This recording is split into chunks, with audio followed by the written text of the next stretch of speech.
All right, everybody, we are live. The Bay Ragni Show is back, and who else would I come back with? My brother, my good friend, the dude. Well, Hi. to my left, my right, the dude who's next to me, the one, the only, and we're early, which is a rarity. Yeah, The yeah. man, the myth, the legend himself, Mr. Ray West. What's up, brother? Just feeling holiday vibes, man. That's my new holiday vibes, baby. Just getting over the COVID, like I told you, and it's been ruthless. So I'm happy to be here. It's great to be rapping with you again. This is fucking. I miss you, bro. Dude, I miss you. Dude, it's so fun. Like, I literally shit you not, man. I was literally sitting here yesterday because I was just talking about my new job, and we have like no orders this week. So I'm like off, and I was sitting here doing some other stuff, and I was like, damn, this is the time where the entertainment business shuts down. So nobody wants to know nothing. Emails, they have their emails off or anything. So I was like, damn, I would love to do an interview. I'd love to do a show. And literally a second later, my phone lights up and it's Ray. Yo, bro, I'm off tour. Let's work. And I was like, yeah. You're like you're so used to talking to someone, and then you don't get to talk to them anymore. I missed you, man. I missed you too, dude. It's been so long. Like we were having so much fun doing the Wild Wild West show, and then just life just Well, took over. you got super busy. That happens, man. It's all good. We're here now, and let's we're here for the peoples. We are here for the peoples, and there's so much to talk because in it's been really 6 months since we really sat down, and so much has happened in that 6 months. You now have your new album getting ready to be released. You got SupaFly is hitting single at a time. Spread Eagle is truly back in full force, where you guys have been out and about every weekend, not only around our country, but you guys were in Europe for three plus weeks. Oh yeah, oh yeah, So, man. I mean, did it's dude? It's got to be crazy for you because I don't think you probably ever expected any of this stuff to be happening in your musical career again. Did you? No, especially when you and I started rapping in the beginning. I had no idea. I got some gigs here and there, but not what it's turned into. It's a lot of work, man. I'm surprised, and we have between now and February off, so Yeah. everything is shut down. We're shut down, but we're gearing up. So come the middle of January, Spread will be up and running all through, and Spread got on the boat. Yeah. So Monsters of Rock, baby. that's cool too. So that's a first for us. But and the Superfly thing is really special. It's near and dear to my heart. Those are my very personal songs, very personal music, and it feels good to have a vessel, a vehicle to have that stuff go out, into the world. So I'm excited about that. So it's a lot. It is a lot going on, and to see Spread and jumping off is an awesome fucking thing. Now that's the one thing too, because I know from our talks many times over earlier this year and our personal conversations, I know how truly near and dear Spread is to you. And you've even said, like, back in the early days, whether it was either Spread or nothing, you didn't want to be bothered with the music business, Spread Eagle or nothing. And now, you know, 20 plus 30 years later, where Spread is back to being a full time reality. Yeah, And now you have like Superfly, that is, like you said, it's your personal thing, is now coming to fruition as well. Like, is it tough to have two things so close to your heart to really kind of judge and navigate? well, it's gonna get complicated at some point, but everybody that's in both operations is very cool and understands me. Mm. Like the guys in Spread know that I have to do this, and the people that I work with in Superfly, Superfly is not, it's got legs. It's got a Deco Entertainment's going to distribute it and work the songs, and I've got management behind it. So it's really special. So I don't, at some point I'm sure things are going to get complicated, but there's always a way to work stuff out. because everybody's really adult about it. You know what I mean? I've been in bands where I've tried to juggle both, something else with spread eagle and it hasn't worked out, or people have problems. But this is different. When you, Yeah. if you time things out in a cool way, there's time for it. There's time for everything. Two projects isn't that big a deal, I think. Yeah, that's the thing too. Like, and it's still at times weird to me, where you think back to you know back in the day where it would never even be truly a consideration to try to take on another project. You gotta. It's really easy to walk away from like a band like Spread and just let's just not put that kind of effort. The kind of Herculean effort it takes to get a band in the know again is Mhm. more than I would have ever imagined. It's fun in games and until someone gets hurt, right? So Yeah, the miles we're putting in, leaving home, the traveling, the constant traveling, the planes, and more planes. It gets a little hectic, man. But something is in us that makes us leave the house. It's so easy to say, "Fuck that! I don't want to do that." It's easy to do it, you know. But there's something special about this music and something that drives me to do it, man. Above all else, my life has always been geared towards doing this again. Maybe I didn't know it back then, but here I am doing it. I'm at a point in my life where I should be kicking back on the beach somewhere, but I'm not. I'm working harder than ever. Spread is special, man. It's special because of the guys involved in it. yeah, Rob is a great human being. Ricky and Johnny has really, become a great brother. But it's who'd have thought that shit? Of all the bands that are out there, why should Spread be in the mix? Because it's a hardworking band. Something's happening. I can feel it. Something's each gig it gets better and better, and the more people we connect with, it gets better and better. And it drives you. It's a driving thing to meet people that connect with this music, especially in Europe. That blew my fucking mind. So was that your first time going to Europe? that's our second time. We went in 2017. We did Oh, like did you? Okay. four or five shows. We did two festivals in the UK and some gigs in Germany. And this was like a 3 week hardcore run, Wow. and it was intense. It was really intense.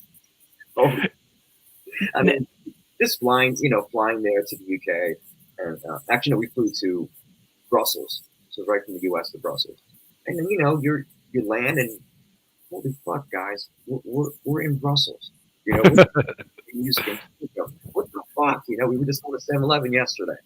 It's it's yeah, but it's some people they don't leave the house, you know. yeah. It's the adventure of it is still there. It's still great to go out and just it's all part of traveling, being a gypsy and meeting people, you know. Now the whole the Europe thing. Was there anything that you picked up that's like different on the way they do things over there? Because I mean, I've never been there, but I always see, and the vibe I've gotten from what I've seen, thanks to the world of this lovely internet box, it just seems like the support over in Europe, especially for bands of the spread era, is just huge.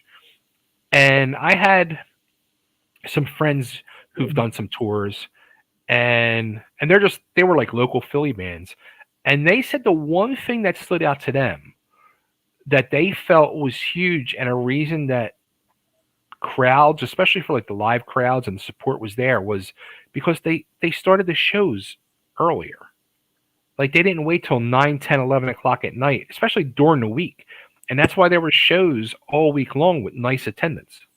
Yeah, my whole thing that I learned, which I experienced a little bit the first time too, the culture. The U.S. is a very big country, Hmm.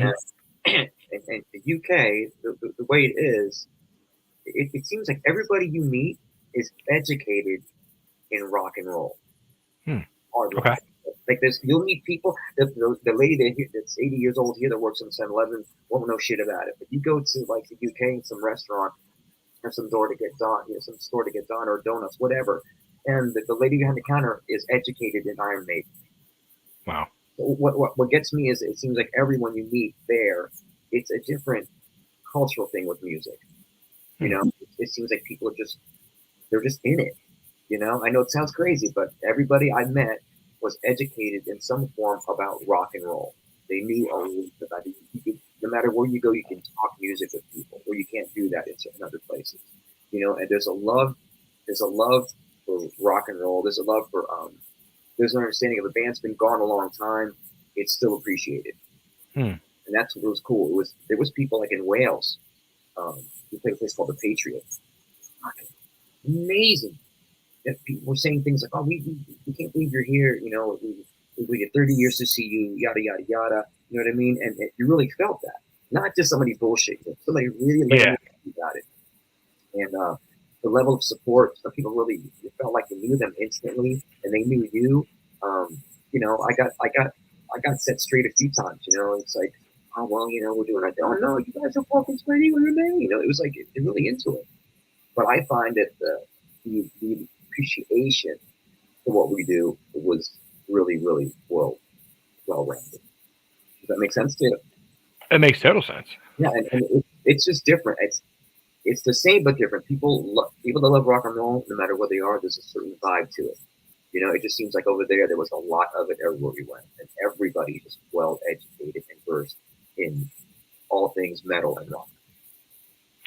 Is that kind of overwhelming though? Like you mentioned how people come over to you and said, I waited 30 years to see you guys. Is that It's kind of like it's emotional. wow? Yeah.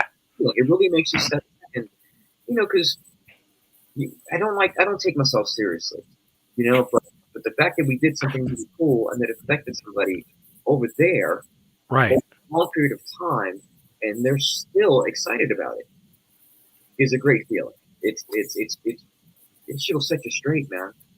Because you're like, you just feel different. You carry yourself, and you're walking straight. It's like, fuck, man, people like us here. Let's Yeah. go. So it really makes you put out and work hard. So everywhere we went was just, everywhere was a different experience, from playing um, Bilson, playing South of Heaven, this really great club in Belgium. Great people. People love to drink beer, man. They got some great beer there. And they want you to try their beer, and they want you to try their 11.2% beer, which you can't be doing. But there was a real robustness to the whole thing, a warmth. People think Germans are very cold, but they're really warm people. Belgians very warm. We went to Berlin. Blew my fucking mind, the people there. They were so sweet. Um, Wow. I forgot how to say the name of the place. They were just the kindest, soulful, hard rocking people, and made you want to go back. You felt at home, even though you'd never been there before. Right. You get my drift, and everything from especially in London, we had to do well. We felt like we built this tour so we could really peak in London, like that we had to Okay. be there. And London was, we played a small place called, I think it's called Black Heart, but it was packed, and packed with people that hadn't seen us ever, you Sure. know, and they were all singing along, and it was a sweat box, and they were just happy to be there, and it made you just put out, man. And the sound was great, lots of great sound over there. Wow. People seem to see people really dialed in. So I can't really put it into words. I'm trying to, but if you want to be really humbled by something, you know, you do something like that, it changes you for the better. I really, really have a great appreciation for what the band does and how it affects people. And when people do connect with Spread Eagle, I get it. I get it. Do you think that like maybe even change things for the band doing that? Like it sounds like this time. I mean, last time you said you went over there, it was just 5 shows. So this time, spending 3 weeks there is a big difference. Do you think it like kind of changed things within the band? Like we really did like leave a mark. Our short existence in our prime left such a mark 30 years later that people are still wanting it around the world, not just in New York City where we're from, but around the world. Yeah, and we have, and it makes you have to deliver, you know, Yeah, because yeah, they're doing all this great stuff to you. It was just really free. I mean, the people you met, I'm telling you, people I'd never set eyes on, I felt like I knew them forever wow, because of the way we were treated. And that really, I think Spread's different than the average, band that's out there. I think, because of what we do. We're not just out there playing 3-chord rock and trying to be cool and Sure. party. Like there's something kind of special about it. People are really dialed into the lyrics and they're singing along, and that's cool too. So it just opens up. It means I feel that we have a lot of work to do because we have a lot of time to make up for. You know. So now that we're there, we did it. We grassroots, right? We played every place. Some people were like, we can't believe you guys are playing here. Like, what are you guys doing here? Nobody plays here. You know, what I mean? It's that kind of thing. So that really, I mean, you just go and hit every corner. You go to the places nobody else would go, and you collect those people, and then you go back and you do it again. And you do a little bit bigger, a little more grandiose. Right. With that being said, is it time for new Spread Eagle music? That's being written now. We were working on spread, and the reason we got distracted was we started doing so many shows. We said, let's become a live band.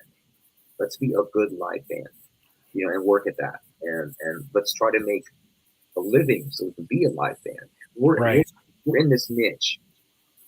We're able to support ourselves when we go and come back and not be totally dragging us. Right. And I think maybe after we do the boat, hopefully that will get us a little more better optic with people. Say like, oh, Fred's good, right? He's doing his thing, he's doing his thing, Rob's doing his thing. Johnny's fucking incredible, and I think they'll see that it's a good band. We have to keep working towards that. We can't rest on anything. Like, we have to me, we have to keep working. We haven't hit that thing where you go to a room and it just lights up. Or everybody's there. We got to work hard for everybody that comes in that room. I'm going to say too. I was a little bummed when the announcement came out. I guess it was 2 weeks ago of M3 and Spread wasn't on there. I was like, honestly, I was like, what the fuck? Yeah. There was some bands on there who I don't even know who they are, and no offense to those bands, but I'm like, why wasn't Spread offered a fucking slot? Like I said, I think we have to even be more active. We have to be more active. You can't just do so many shows a year. You got to do so many fucking shows a year. You got to be everywhere. We were out of it for a long time. We have to earn our stripes, man, all over again. So, they're gonna have the bands that are just whatever. I'm not gonna bitch about it. Maybe it's not earned. We earned a spot on the boat, and I'm happy just to do that. And then maybe after people see that we're actually a good live act, they'll be like, oh, okay, they're getting enough attention and their numbers look good. They want to know what kind of numbers you get into a room. Yeah. So that's what they want. They like anybody else. I had this conversation earlier. If you're not Metallica, you ain't shit. You know what I mean? It's like people either want to go out and pay $1,000 to go see a fucking band and $20 a beer, or you got to get them into a small club. It's almost harder to get people to a small club. Yeah. So it's a lot of work. We're going to earn our spot. Hopefully we'll play M3 before from 6 feet under.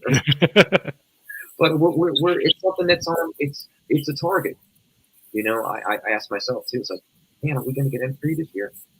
And I was disappointed as well. But that's okay.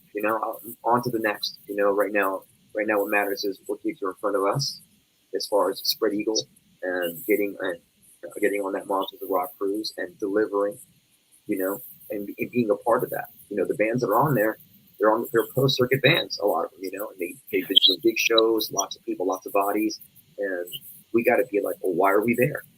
Spread, you're like, oh, that's the band we told you about. So we're working hard, man, and I'm just like you. I'm disappointed about M3, but I'm not gonna cry about it. Get them next time. Yeah. Well, two other places you guys have played actually towards the end of 2023, which you're playing early on in 2024, I saw was, which, I mean, let's face it, probably the number one rock club in the country is the Whiskey, the legendary Whiskey A Go Go in LA. And Vamped in Vegas, I think, is number two. I think Vamped gives the Whiskey a really good run for its money. You got people from Hollywood moving to Vegas. Yeah. Everybody's moving to Vegas. Vegas is the new thing, man. like how people would congregate at the Rainbow. You know, people go to band. You Yeah. know, that's I'm excited about both rooms, but we had a great gig at band last year, and Did you meet Danny? Danny Coker, the Count? no, I didn't. I think I met No. Corey, the owner. You got Corey, his wife. Okay. Yeah, and then I had a bunch of friends from New York that were there that are transplants to Vegas. My buddy Andrew from Last in Line was out there too.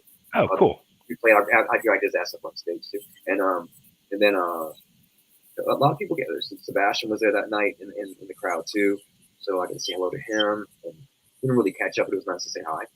Um, Something about those two rooms, man. They elevate your game. Yeah. You know, you go there, the room is pro, the crew that's there is pro, the sound is pro. You know, and it's just really well organized. Everything, great sound, great lights, great stage, great good amount of room to boom, if you will. So yeah, man, That's I'll awesome. get back there. You know, I look at these rooms, I'm like, I can't even believe I'm going back there. You know, the chance, every gig is cool because the opportunity to get up and do this in front of people is really special. All these, people, people take this shit for granted. They do. Guys that play every weekend, whether it's covers or tributes, you know, it's hard. It's hard to get on a stage with original music to a room full of people. It's hard. It's a lot of work.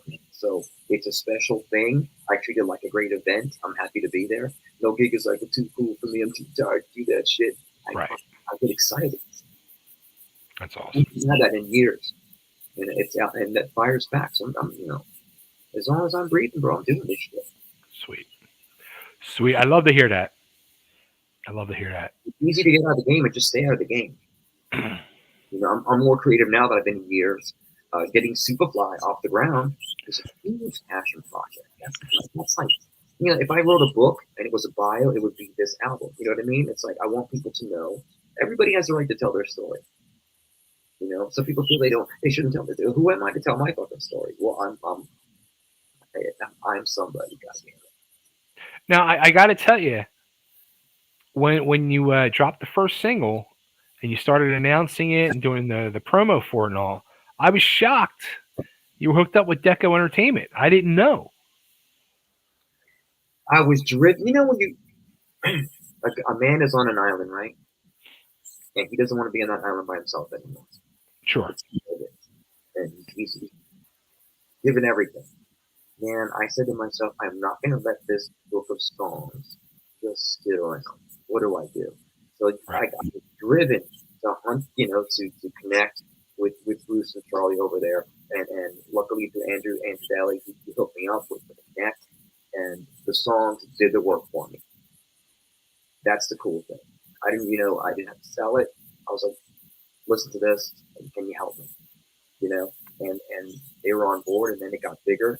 And then, my writing partner Miguel got excited about things and started mixing things and tweaking things, and then we recorded Boogeyman, as a goof, just as a goof, and then that's sing along thing, and it's weird to have something that's just kind of silly and off the cuff. Now all my friends are listening to it. You know what I mean? Okay, so you got this deal in place with basically you didn't have demos or nothing like that set up, or no SupaFly, just basically music in your head, or all these songs were set. All these songs, I gave them the tunes. I said, "This is what I want. I need these songs to be. I need help with these songs. Can you help?" okay, And normally I wouldn't even push like that, but right, when you love something and believe in something so much, I still think music matters. absolutely. I think the way music makes people feel matters. So I still believe in that. So I'm like, can you help me? And I got the call back, and they're like, we'll do a listen, we'll call you back, and we had a great conversation, and then things just started rolling from there. So now I have people helping me with this music that I had no business even calling in the first place. You know what I mean? There's people, Right. good people that are getting on this, and that's because I think it's really good too. It's got great vibology. It's got some depth to it. It's listenable. It's singable. It's not just a one listen thing. listen to the tune and you want to hear it again. That's my opinion, you know. I love this music, so that's. I think if you believe in something so much, that's how you have to sell it. This isn't like, oh well, this is good, but this sounds like stuff. And this, I love this music. This music is me. Um, so Boogeyman, you, I am a huge. I can't even. Huge is an understatement.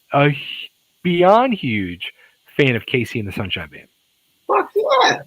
and I, actually, probably one of the greatest fucking concerts I ever saw in my life was like I went and saw him in Atlantic City 10 years ago, and I was blown away how amazing he was. it makes you feel good. Oh, The key element to that music is it does something, and it always did from the first day it came out back in the way day. It made you feel a certain way. Yeah. Woo! It just makes you feel good, man. It makes your body move. That's all people want. People just want to move. And Casey is a big part of the Fort Lauderdale, Miami culture down here. It's like oranges and sunshine, they go together. So I grew up on that. So it was a big part of my growing up down here in South Florida. And me and Miguel were just we chose a song to redo. It's not a cover, to redo. It was easy. There's lots of music to choose from down here. That's cool stuff to redo. There's great bands come from down here because isolation breeds creativity. I You like know, that. I like that. it's truth, man. So I was happy that it came out the way it did. I didn't think we were even going to use it, and people were like, "We're gonna, this is cool, so let's produce it for Halloween." So we did.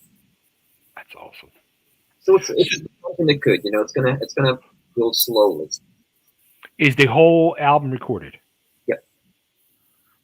Okay, so the second single was the first originally released, Hypothermia, Right. which our boy Dennis Sanchez already stated it's a great track. Love that song. And Dennis, my words exactly. And I texted you when I finally got to listen to it the day after you released it on that Saturday. I was driving and I was like, holy shit. Holy shit. Yeah. What a beautiful fucking song this is. Yeah. Yeah. It's got some depth to it. There's a lot of there's so many different ways to look at a song like this. It comes from a place of pain, Yeah. and also it comes from a place of healing. And I'm not going to be like, but it's like it makes you feel a certain way, and there's a darkness to it, but there's also like a lot of light. It's like dark meets light, and it's a tale that's been told a million times. Anybody who's had a mission in life and has followed a dream, and that dream has crushed them, and because of that, they've been so hurt that they've turned away from it, and they just ruin their lives, with drug use and things like that, whatever helps them mask their pain. And the battle back from that, it's the battle back to life is beautiful. The walk to the light is really cool. It's a hard struggle, but it's worth the walk. And I was in a very cold and dark place, so it comes. I think the best stuff comes from like true story, real vulnerability. So that's what that song has that. But I'm Have horny about it. have you been sitting on these songs for a long time or We were actually, I did a demo years back, and under a different name, and these songs were on it, but I didn't have any money behind it. I didn't do any real push behind it. Um, so once a friend of mine had done some licensing for me, he was like, I can put these songs forward if you guys give me some good mixes. So that's what was the catalyst for us remixing songs, retuning some things, re-singing some things, and giving these songs the real care that they needed. They didn't have the care they needed before. Hmm. A lot of songs sit around and they just sit around. And you have a book of songs and you're like, how can I not release this book of songs? Let's make these songs better. Let's do what we got to do to make them fit the music vernacular that's out there. So they're all grown ups. And now that this is done, and when it's all out, I'll feel better because I know that they got a good chance out in the know. And I can move on to other shit. But until that, there's that one thing in your life that just is like, oh, I got to get that done. And this is it. This is it. That's awesome. Yeah, Our boy Gene wanted to know: will Novocaine be the next release? Novocaine does not exist anymore. It's something else now. Oh, That song has been redone. It's been turned into something else. The mix is a little different, but we will see. interesting. Very interesting. So, when will the next release be, and when will the full length be dropped? The full record's going to come out in March. Okay. In March for sure. And then we were actually going to do it in February. The problem is I'll be on the road with Spread, so we can't release it then. So it had to be Okay. February. And then there's actually release parties being planned for it. I think it's going to be Nice. yeah. And then we're getting into January, so we'll probably do the other single either in January or February. I Okay. would just say the end of January, and we'll give it a video. I think Hypothermia is going to get a video too coming down the line. So we're going to Sweet. do that because it's one thing to put out a tune, but I think people want to see content. Yeah. People are on the phones and they go to YouTube and they want to, and not just a static lyric video. The lyric video for Boogie Man is cool image. That's off. But when I was reading the comments on YouTube, which I hate to do, but I had to amuse myself. Someone said it was something silly too, like I this is great stuff, but why are you always making lyric videos? I'm like, I want to see. I said, I hope this is a lyric video. And he was upset that it wasn't. He was upset that it wasn't a live video. I'm like, it's a lyric video. That's what it says. Make a live video when it's going to make a live video. But it was just a funny comment. I forgot. It was just some silly shit, man. This is. I was just disappointed to get another lyric video. I'm like, I've never made a lyric video before. I'm like, what the fuck are you talking? You're getting blamed now for the whole music industry's lyric videos. It's stupid. It's all your fault. But you know what? As long as they're talking about it, it's all that matters, man. I want to put music out. I want people to listen to it and like it. If they don't like it, fine. But at least I know that I put it out, and for that I feel better. I feel purged. Is there a full SupaFly band in place? Yes. Oh, okay. Yeah, they'll be ready because for the record release party, you have to have the band to play some of the songs live. I don't think we'll do a whole set. Okay. As things progress, there's no need to get everybody on, from call on to work when there's no gigs. Yeah. But there's a band in place. There's players in place that are very capable, very well-rounded musicians, and very cool humans, and that understand the SupaFly vibe. Because there's a whole attitude with this, which is more like a laid-back kind of pocket-proof thing, and at the same time, it's quite insane. Cool. Very cool. I'm excited. Me too, bro. Me too. I just got to get through this month. Got to finish this COVID shit. Get through the month of January, and then it's all gonna fucking. I'm just gonna take one day at a time, breathe, and because come February, I'm gonna be losing weight. Game on. Busy as fuck. Yeah. Okay. Well, speaking of busy as fuck, we have been so busy as fuck in our lives the last 6 months that we had kicked off a fun show that we called the Wild Wild West show that we used to do every, I think it was Tuesday night, where we would sit down for an hour and I would throw out stories to Ray that he had no idea what I was going to throw at him, and we would get into these crazy music discussions, and we could end up talking for hours and hours about some of this stuff. So there's a couple stories, Ray, that have happened very recently that I want to throw at you, get your opinion, and see what your thoughts are. Bring it on. And the majority of it is all about this band known as Kiss. They hit the end of the road a few weeks ago. They did the big final weekend of shows at Madison Square Garden. They closed it out. No more live Kiss shows, supposedly, ever again, of the 4 remaining members. So I have a few questions that I want to get your opinion on. Number one, do you think they should have invited back especially Ace and Peter, if not Bruce. Vinny, I would not expect because Vinny's such a interesting character, so to say. But don't you think they should have at least invited Ace, Peter, and even Bruce back to just come on stage and do rock and roll all night at least? Let's just start from, I am with this kind of shit. When I was in my youth, I saw Kiss on the Kiss Alive 3 tour. I saw Kiss with Gene, Ace, Peter, right, Paul, and that maybe I saw 2 years later, but I saw the same original Kiss. So after that, to me, I never saw Kiss again. I'm just not built to go see.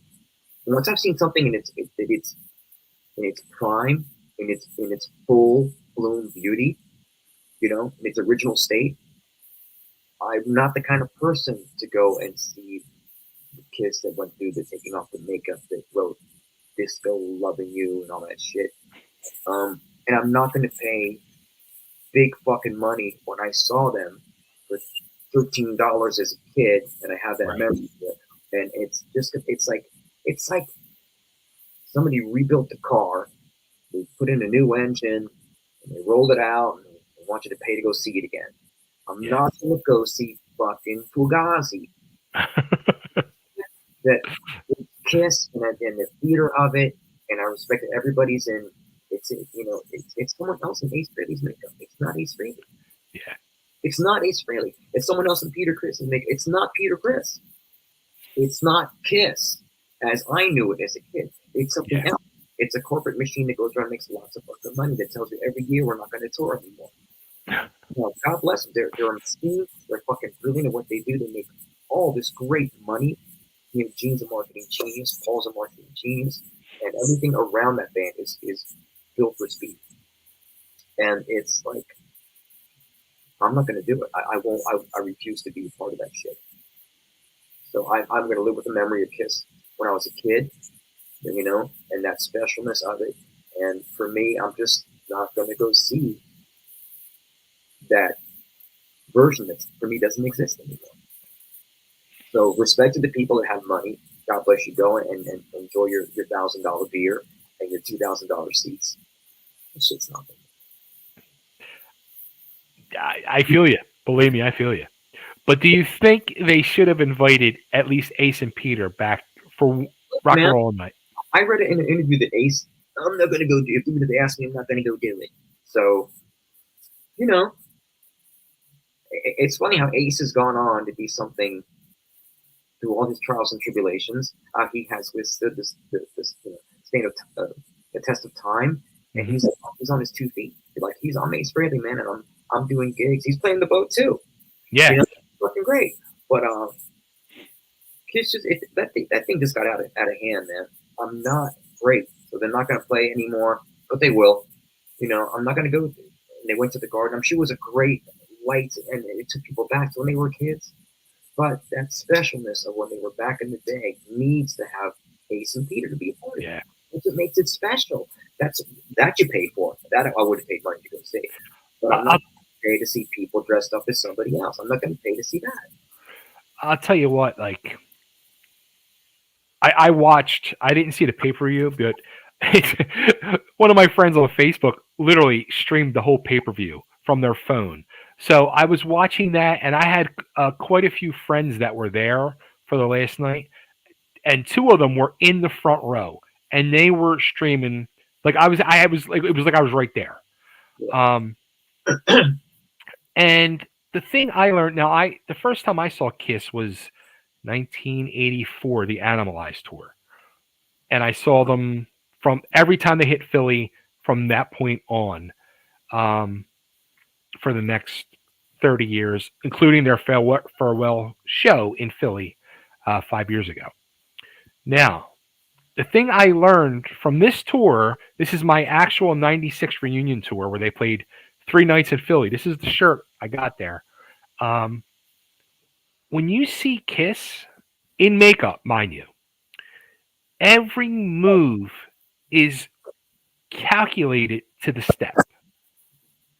And I realized that seeing them 3 nights in a row where it was everything to the T. And I was like, wow, that's kind of weird because there's no heart in it. It was just all so calculated. Well, like I said, they're making money. You have to, Totally. and you have to. There's something in corporate. I think it's when something is streamlined, like a call center. Yeah. Well, a call center, there's a script that you're given. They Mm-hmm. have to read this script. So it doesn't matter who it is, or whether it's Dennis to Shaquille, they sound the same delivery, and it's people know that that's the thing. So they're selling. It's not just it's an idea that they're selling. Yeah. The circus. The trapeze does the same thing every night. Exciting to watch. Put out some lights and fire. Yeah, there's something. They're not necessarily calling it in, but they're doing the physical work. They're Yeah. out there. But it's just, yeah. Well, I mean, I think as I get older, I hate bullshit. You know what I mean? So Mm-hmm. I liked Kiss when I was a young lad, and they just hit me a different way. And it's like as I got older, I just lost my taste for that particular thing because of the way it got. Yeah. It got too shiny. Yeah. The edges were gone. So Like if you see, like it's funny. Like I've been seeing, like it's been popping up on my social media feed the last couple of days. Um, Kiss on the Midnight Special from '75. yeah, man, Deuce. That band was fucking fire, complete fire. It changed our lives, man. Seeing that, Yeah. I was just writing about it because I was talking about my top three albums. And while while Kiss Alive has great songs, it's not my favorite songs ever written. But there was something about the whole vibe of it. It was Hmm. a live thing. That those live albums are special because they took you into another world, man. Yeah. You listen to the music, you are experiencing something in its fucking hype, in its sonic boom glory. And turning on the Midnight Special and seeing them do Deuce is the first thing you ever fucking. It's not a three-chord pop song. It Hmm. was just a cool, sexy piece of music, and the moves they're throwing down. It was intense. There was youthful exuberance to it, and I'm sure people say that about me too. It's hard watching something to watch them move around like slow men, But Paul Stanley still got it. I know that, but yeah, man, that's a different thing. That's what I'm talking about. The specialness of that midnight special time, those years. That can't be captured again. So I think it's cool if people want to go experience their youth again. Oh, we're gonna go see Kiss, but it's just not the thing when you were. It's different. Yeah. But don't you think?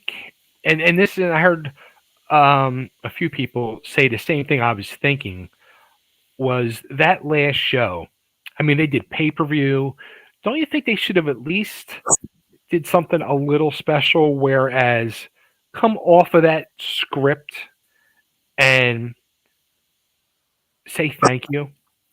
They didn't do, like I was expecting like Gene and Paul to give like a nice thank you speech or something, but nothing. None. I couldn't believe it. I imagine there's a documentary coming out, and that will happen then. You know what I mean? I don't know. I'm sure I guess if you were there, maybe they said some things to the audience I wouldn't know. Um, we're not them. You know what I mean? They do their gig like they do their gig. It's we could always we could always you know couch guitar that band. I could have would have Right. should have done that, but they do what they do. Final tour, no Ace, no Peter. People that paid $1 million to go sit front and center. God bless you. Waste the money. Now they made an announcement at the end of the show. They told everybody about 6 hours before the last show. Stay tuned for the announcement on the future of Kiss. Oh, that's right. They're doing some sort of like it's going to go on without them or something like that. We're going to have Kiss avatars, Right, which is which I don't even know what the hell an avatar is. It's well, basically a cartoon character. they feel that the spirit of it, his conventions, it's like Star Trek, right? Yeah, yeah, That will go on, man, because it's bigger than them now. Just became this thing, and people believe in the thing. They collect Kiss cards and all that. It's bigger than them. They created something that became otherworldly. It became a business, so it can go on. You know, was it for us? No, but for the real geeky people that love it so much, just the idea of Kiss, not Kiss, the idea of it, we'll go see that. I see. Like I thought because they have talked in interviews, I guess over the last year or two, the question has been posed to Gene and Paul: could you see Kiss going on without Gene and Paul? And they were both kind of like, we're like, yeah, I guess we could.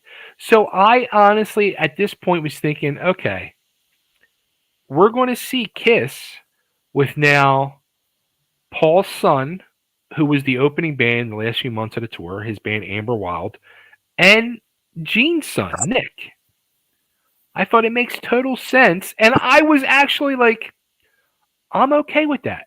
I came to grips with it. Like, I'm cool with Evan and Nick standing in for their father with Tommy and Eric and going on. I was like, I'm good with that. Yeah, that's a family business. That's okay too, man. Yeah. Like I said, you know, if you love if you love this show so much, every aspect of it, and it just continues on for the next generations, that's great. That's actually a positive thing. You know, that's a cool thing. So if it can happen, more power to it. That's theater. That's like you know, Zeppelin, you know, John Jason Bonham doing his thing. You know, everything gets sort of get has some. It makes it last a little longer. Let's bleed it a little more. You know, it's just one of those things, man. If it happens great. I don't think I would necessarily pay to see, but who the fuck am I? Who gives a shit if I pay to see that? You know? Who the fuck is Ray West? Yeah, it's like, you know, racist. He's talking shit. Ray's the guy who's not paying to go see Kiss avatars. Just really believe the fact that I saw something in its prime, just like I saw Van Halen in its prime. You know, those early Van Halen shows. It's just like that. You know, Yeah. there's a few bands that transcend different things. You know, like when Dio joined Sabbath, that was because they elevated the vocal even more. That went on, you know, in its cool way. You know, AC/DC with Brian Johnson, he elevated, he added more to it, gave it even more depth. You know, made it stronger. Um, Things like Journey, you know, that kid is good. So that catalog of music is brilliant. So that because of that, people don't care about the fact that Steve's not there. They just want to hear the songs. Yeah. With Kiss, people want to just if people want to just see the show and they don't care that it's not the full original members, God bless them. Maybe that'll work for them. Whatever floats your fucking rock and roll boat. Okay. Well, this leads to my next question, and could be my last final question of the evening. There was I don't know if you know this the Osbournes, Ozzy, Sharon, Jack, and Kelly. They had their world famous reality show, but now they have a podcast. And I guess they do it. I'm not even sure how often they do it. Maybe once a week, once every few weeks. But Jack asked Ozzy a very interesting question. And when I heard the question, I was kind of taken back, and I had to like stop and think myself. And I was like, I am so fucking intrigued by this. And the question was, in this whole new world that we have of this AI that is doing things for us, which some I think can be a great tool and helpful, but I also think it's going to be the downfall. But that's a whole nother topic. But Jack said, "Would he said, Dad, would you be interested in an AI version of Randy Rhoads writing a song with you?" What do you say to that? He said he'd be very interested. Can you imagine a chance? Okay, let's put ourselves in Ozzy's shoes. Can you imagine a chance to reconnect with your creative twin? Right? You know that you lost.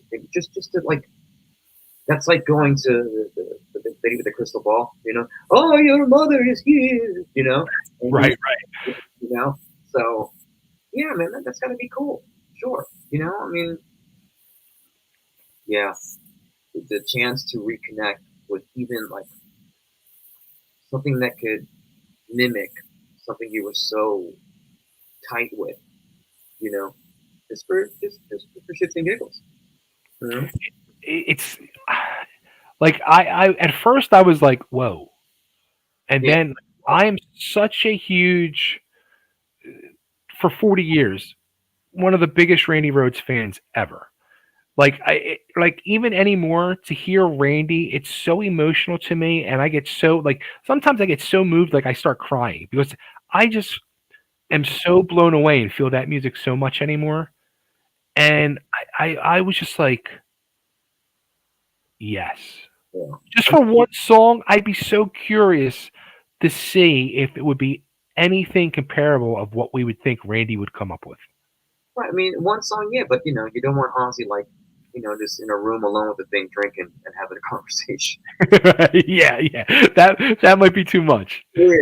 But I mean, sure, that makes sense. Why not? Why not reconnect with something you were so close to on an emotional and mental trip? Sure, yeah. Yeah, yeah. I mean, it's like saying, bringing Eddie back to write with, sit with Dave or something or whatever, or there's so many people they could do that with. Yeah. But that was such an intense thing. And another great band that I saw before time did its stupid evil thing to Randy. I saw them at the Sunrise Musical Theater down in Fort Lauderdale. Wow. And then as they went up north and Trek, boom, gone. So you see something in its beautiful prime, man, and then it's just gone. So it stays here forever. You know. So I saw them with Dickie Lee and all that stuff. That it was Ozzy. Yeah. Ozzy's a different. We've talked about this before. Ozzy is a whole different thing. Ozzy is Ozzy. Ozzy is like this amazing thing that just happened in the world. And we're very lucky to have Ozzy and want to You, do this. you, you know what's weird though? Like if you think about it, like Ozzy was truly, with his solo career, one of the probably, in my opinion, was the first one to really do what we see in this modern era of these bands, where Ozzy was always plug and playing the players. Where we see that a lot now, but a lot of those British bands were doing that as well back in the day. Sabbath, Rainbow, and all Right. those bands were doing that whole plug and play thing with all those players. Because the music was great. Yeah, That's why. If a good song is a good song is a good song. And people, it played well, people will listen. You know, if the originals are there, they listen with more heart and more intention. But if not, they just take them back, have a beer, listen. You know, music, a song is a song is a song. If it's a good song, and the artist is true, then that's beautiful. there you Right? go. Yeah. Good job. Nice way to end it. Right on, man. But the Kiss thing, fucking, come on, man. You don't get, if you're trying to pull people almost getting used to paying so much money for it.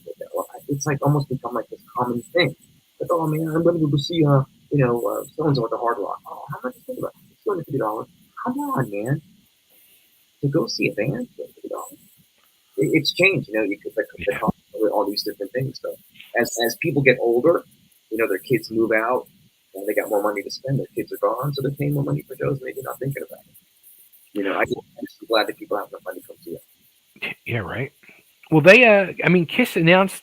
Gene said in an interview like last week that they're investing $200 million into this whole Kiss Avatar thing, and the first shows are being booked for 2027. We're going to hear all about it. I mean, that's a curiosity to me. But let's like go and see the Great White Whale. I mean, I would if it was free. I would go check it out because I like If it going. was free. I like going to the movie. I mean, soon they'll probably just do movies like that. To be like theater. To just be in the movie. People be all around you getting shots on the stuff down. That's what I mean. Is it going to be like going and watching a movie? Like I'm curious. Like I don't understand what the hell is it? Well, this is built on the live event. So smoke, lights, fire, lots of fire. lots of cool sounds. So people things are getting a little different. Things are getting a little more crazy. You got the Sphere in Las Vegas, that a band that plays in the middle, and then all this great amazing planetarium thing goes around, goes around over your head. So people people need more. Yeah. As things go on, it's like about how can you do things bigger, bigger lights. With tech being the way it is, things are going to graduate to amazing, amazing forms. We don't know what's out there yet. Until they make porn where you can actually just kick back and have some ladies and your life. Make sure you don't watch that kind stuff. It's like tech's going to be. It's moving so fast, technology, faster than people can really keep up with it. Yeah. That I don't know what's going to happen. I'm lucky, we're lucky. Music still has this primitive thing for people, so it still makes you feel a certain way. You still get in the room, play rock and roll, and just, I hope that just stays an organic, cool thing, no matter what happens. But for tech being the way it is, things are going to evolve. So soon, music's just going to be a pill. Take a pill, you get back. Probably. I'll invest in that. On that note, everybody, Ray West, Spread Eagle, they're coming to a town near you. Check them out all over social media and look for SupaFly the Vibe on social media. And they're going to be on Deco Entertainment. Their first two singles are out. More singles are coming soon. And the full length looking like in March. That's right. And Kiss, the Avatar show. Got to go see it. 2027 coming to a movie theater near you. I don't know. Are they going to sell 20,000 seat arenas? What are they? I got questions. Maybe they'll make their own like monitors that they'll sell to everyone. Like, you can buy like a Kiss package. You just bring a monitor home, and Gene and Paul just feed you out like your dishes and shit. And will they? I mean, I'm sure they will. They're going to be selling like tour shirts for Kiss avatars, and even if you check out their Spotify, they changed their picture on the Spotify to the Kiss avatars. Already getting ready. They're gearing up for what they feel is something really special, and I hope that it works out for them because it is Kiss. I don't want it to go away. I think it's still part of the rock and roll landscape. I loved it when I was a kid. It was special to me when I was a young lad, and it turned into something else. And if it goes on, good for you. The people who like it, God bless them. Go for it, man. Everybody has to have their something. There you go, Ray. I love you, bro. Great talking to you. Let's do this again. Let's do a Wild Wild West episode before you head out back on tour and times get crazy. Yeah, man. Yeah. There's so much to talk about, really. So let's get back and build this thing so people want to hang out and listen with us, and we'll just keep going. There you go. Sounds good. All right. Go watch the Jets. Hopefully they win. And it's like I might as well just punch myself in the face. On that note, Happy New Year, and we'll talk to you all in 2024. Bye, everybody. All right,